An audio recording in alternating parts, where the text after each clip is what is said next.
যিনি আগামী দিনে সরকার প্রধান হবেন এটাই সবাই এখন বিশ্বাস করে, দেশবাসী বিশ্বাস করে, এবং যার হাতের মধ্য দিয়ে আপনাদের এই যে দাবি দাবা সেই দাবি মীমাংসা হবে বলে আমি বিশ্বাস করি। ইলেকশন হলে জাতীয়তাবাদী শক্তি ভালো করবে এটা যেন তারা মানতে পারছে না। এটা শ্বাসরুদ্ধকর পরিস্থিতি আমরা অতিক্রম করছি। আমরা একটা কঠিন মুহূর্ত অতিক্রম করছি।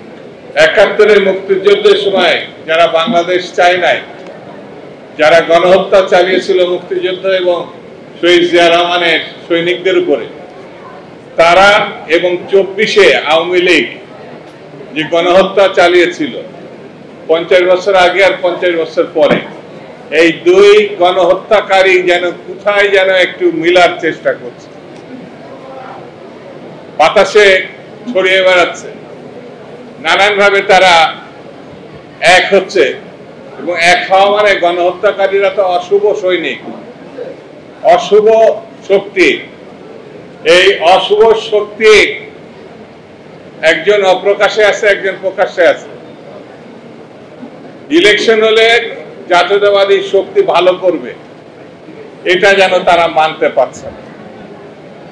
কিভাবে নির্বাচন ঠেকানো যায় নতুন নতুন বয়ান সামনে নিয়ে আসছে, যে বয়ানের মধ্য দিয়ে সুস্থ স্বাভাবিক গ্রহণযোগ্য একটি নির্বাচনকে ঠেকানো যায়, বাধাগ্রস্ত করা যায়, অসফল করা যায়, সেই দিকে তারা হাঁটছে। দীর্ঘ ১৬টি বছর লড়াই হয়েছে, নেতাকর্মীরা শহীদ হয়েছে, রাস্তায় ছাত্ররা শহীদ হয়েছে। জুলাই এবং আগস্টের মূল কথা হচ্ছে স্বৈরতন্ত্রের পতন, বিদায়। স্বৈরতন্ত্রের বিদায় হলে গণতন্ত্রের আগমন ঘটে, আর গণতন্ত্রের আগমন ঘটে গণতন্ত্রের উত্তরণের জন্য নির্বাচন ছাড়া কোনো বিকল্প পথ নাই। চিকিৎসা মানুষের এতটা প্রয়োজনীয় জিনিস, এটা অস্বীকার করে জীবন ধারণ করা খুব কঠিন। শিশুকাল জন্মের মুহূর্ত থেকে একেবারে যখন সে পৃথিবীতে আসে বা আমরা এসেছিলাম,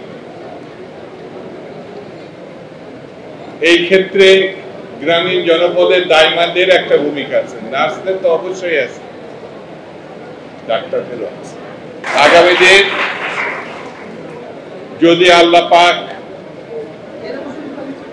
মানেন আর আপনাদের সমর্থন থাকে, বিএনপি ক্ষমতায় যায় জনগণের ভোটে, জনাব তারেক রহমান সাহেব প্রধানমন্ত্রী হন, তাহলে সেই পার্টির একজন কর্মী হিসাবে এই কথা আপনাদের কাছে বলে যাচ্ছি, আপনাদের দাবি পূরণের যা যা করতে হয় আমার পক্ষ থেকে করা